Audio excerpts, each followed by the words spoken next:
Yo, what's going on, guys, and welcome back to the channel, and welcome back to another drone review. We haven't done one of these in a few months, but now DJI gave us something to talk about, and that is the DJI Mini 3 non-pro version, and this little drone is pretty sweet. 4K HDR video, 1080p 60 frames per second, slow motion, truly vertical shooting for social media, quick shots and panorama modes, and 38 minutes of flight time, which is actually insane for such a tiny little drone. I think all of these things together next to the price tag make this drone the best beginner drone on the market right now. So in this video, we're going to be taking a closer look into this brand new drone. We're going to take it on some flights. We're going to look at some of the footage, some of the photos, and I'm going to help you guys decide if this is the right drone for you. And I think the only way we can start off this video is by first talking about the size, because I think that is one of the main selling points of this drone. And if you guys are familiar with the Mini series, you already know this. This thing is so small, it's about the size of my iPhone. I can put it in my pocket, and just having something so small like this is so easy to travel with.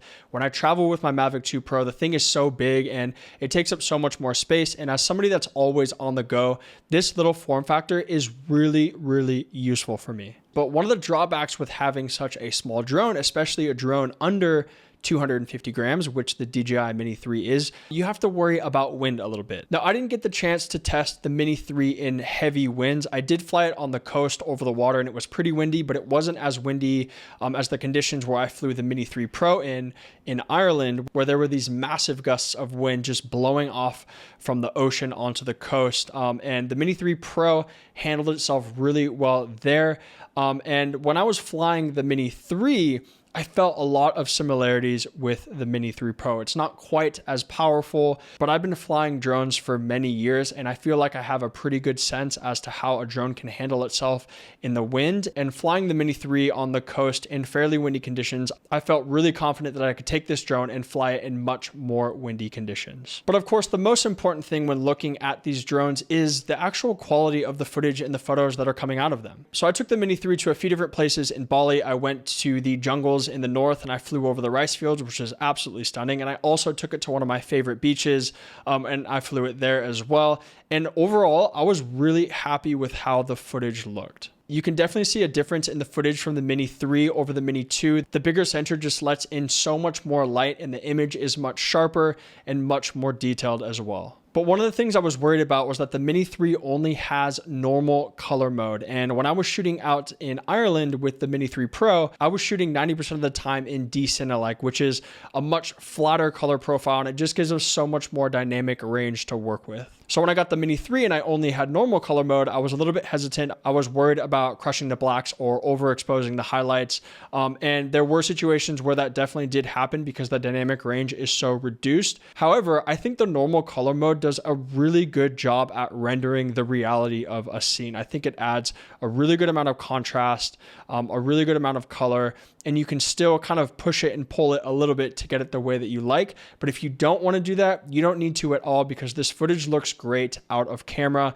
And I think that's exactly what DJI was going for here. This drone is definitely aimed at beginners or hobbyists, and 99% of those people will not miss the fact that this drone does not have D-Cine-like or D-Log color profiles for video. Now, of course, DJI also gave us truly vertical shooting with this drone, which is awesome for social media. So the gimbal actually flips sideways, and you can film or take photos in a vertical aspect ratio. And with the way things are going with social media and Instagram Reels and TikToks and all that, this is incredibly useful, because in the past, we're having to crop our drone footage so much just to fit that vertical aspect ratio, and it was degrading the image quality drastically. So being able to flip that camera and film vertically is a really cool tool that I think everyone can utilize at this day and age. Now, the Mini 3 also has quick shots, which are essentially preset cinematic flight paths that the drone will take and they'll record you. So all you have to do is select yourself on the screen and hit go, and the drone will fly around and capture a cinematic shot of you. So you can see some of that footage here.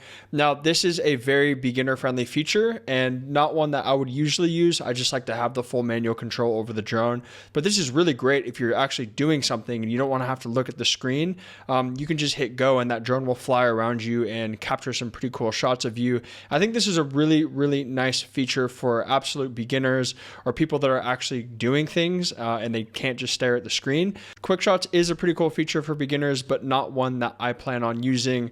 Like I said, I just like to fly manually. But one of my favorite things about the Mini 3 that we have to talk about in this video is the f1.7 aperture. F1.7 is a super wide aperture, and this lets in so much light. This means that the Mini 3 does a really good job at capturing scenes in low light. You can even shoot with this thing at night. But one thing you need to know about having such a wide fixed aperture is the fact that you can't use aperture to adjust the exposure of your shot. This means you can only adjust your shutter speed and your ISO to dictate the exposure of your image. Now, this isn't really a massive issue for photography on a drone, but when it comes to capturing video, you're going to need something like an ND filter to clip to the front of that drone to help block some of that incoming light. If you don't use an ND filter to block some of that incoming light, you're going to have to jack your shutter speed up super high, and that's going to give your video a more jittery look. It's not going to look as smooth or as cinematic as if you're using a lower shutter speed. But I would say this is a more intermediate topic, and for most beginner drone pilots, I don't think that this is something that you really need to worry about too much. I would just recommend picking up some ND filters when you buy this drone, so later down the line, if you do want to get into capturing a little bit more cinematic video, you can slap those ND filters on and get just a slightly better looking image. But what about the photos from this drone? I know a lot of you guys are probably photographers, and maybe you're not all that interested in video and you want to use this thing to capture some pretty cool photos. And I was impressed with the photos from this drone, just like I was from the Mini 3 Pro.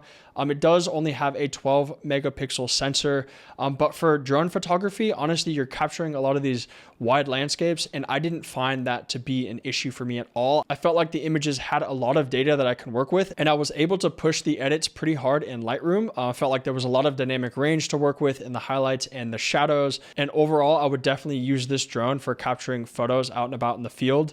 Yes, you are going to get better looking images with a bigger sensor drone, but for most people, I think this is honestly fine. Now, we also have panorama photo modes on this drone, which is awesome. This is something I've been using for years to capture most of the drone shots that you guys see on my Instagram. Those are all shot in panorama modes. And why those are so great is because the drone will capture a bunch of different photos and then stitch them together for you. Or if you're shooting in RAW, you can just easily stitch them together in Lightroom or another photo editing software.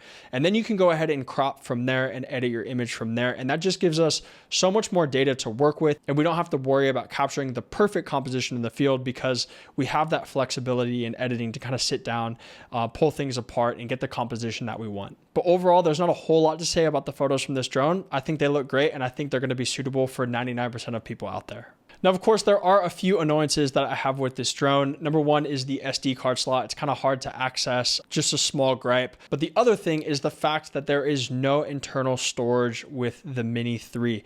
The Mini 3 Pro has a small amount of internal storage, but the Mini 3 does not. So make sure you do not forget your SD card on your shoot. I definitely didn't do that last week after driving 2 hours to my favorite beach in Bali through all the traffic and the heat wave that we had. I didn't do that. I would never do that. That's ridiculous.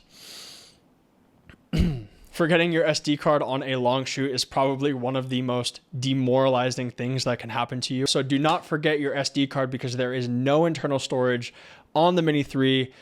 And yes, I learned that the hard way. Another thing you need to think about is the fact that this drone does not have sensors on the front, the back, or the top. So you only have bottom sensors. So for beginner pilots, which I think this drone is definitely aimed at beginners, just make sure you're paying attention to what's around you. Always turn the drone around and check out what's next to you before you fly sideways, because you don't want to hit a tree. The drone will not stop. It'll just fly into the tree.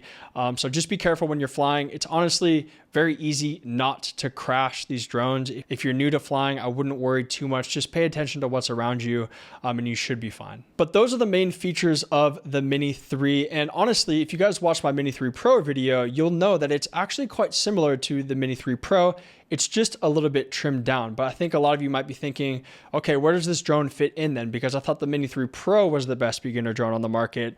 Where does the Mini 3 fit in? Well, the Mini 3 is the new truly beginner drone offering from DJI. I think this drone is excellent for anybody that just wants to get into flying drones. Maybe you've never done it before and you don't want to drop $1,000 on a drone and you just kind of want to treat it as a hobby, or maybe you're making videos for the internet and it just doesn't really need to be that serious because you're just capturing some pretty simple shots out and about. Or maybe you're documenting your family, your memories, your trips. this drone is really great for doing all of those things. The small form factor makes it really easy to travel with. It doesn't get in the way, and it's just a nice travel companion to have with you when you're going out and about and you're exploring new places. And of course, as you guys can see, the footage looks really good. And if you're not shooting any big professional projects, the footage from this drone is going to be more than sufficient for all of your needs. And also, one of the most attractive things about this drone is it starts at $469, which is a crazy price for everything that you're getting here. However, that doesn't come with a controller. If you want to get it with a controller, that doesn't come with a screen, so you have to use your phone as the screen. That's $559. And if you get the remote with the screen, that will cost you $699. But the one upgrade that I really recommend everyone pick up when you're buying this drone or any of DJI's drones is the DJI Fly More combo. The Fly More kit gives you 2 extra batteries, you get extra propellers, a really nice bag for your drone, as well as this really nice charging dock, which doubles as a power bank. And then the other upgrade that I would definitely recommend looking into is the DJI RC. Now, I got this with the DJI Mini 3 Pro when that came out, and I absolutely loved having the screen in the controller. This is something I'd never had before, and it is so much more useful than just having to pull your phone out, connect it to the controller, and set everything up through that.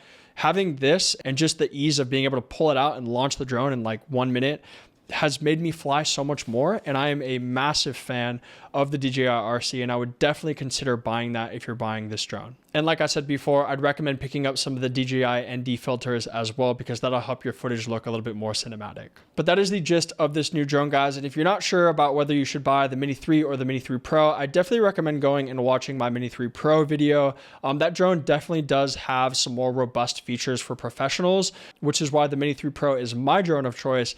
But I think for most people that aren't interested in professional work, or they're not really trying to capture anything crazy, the Mini 3 is going to be a better offering. But still, I recommend going and watching that video. There's a lot to see in there, and I hope you guys enjoy that. But that's it from me, guys. Thank you so much for being here. I appreciate all of your support. Hope you found the video useful, and I will catch you again soon.